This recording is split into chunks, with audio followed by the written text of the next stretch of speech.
మన గదులు వీరుకువి కానీ మన మనసులు కావే.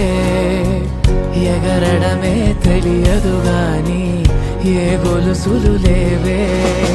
నువ్వు అన్న ప్రతి ఒక్క మాట సరిగమ పదని సపాట గుండె కూడా చిందులేసేనంట. చూడే ఈ పూట ఓ పుణ్యమేదో చేసి ఉంటానే నేడు నేను నిన్ను పొందానే. ఎన్ని జన్మలై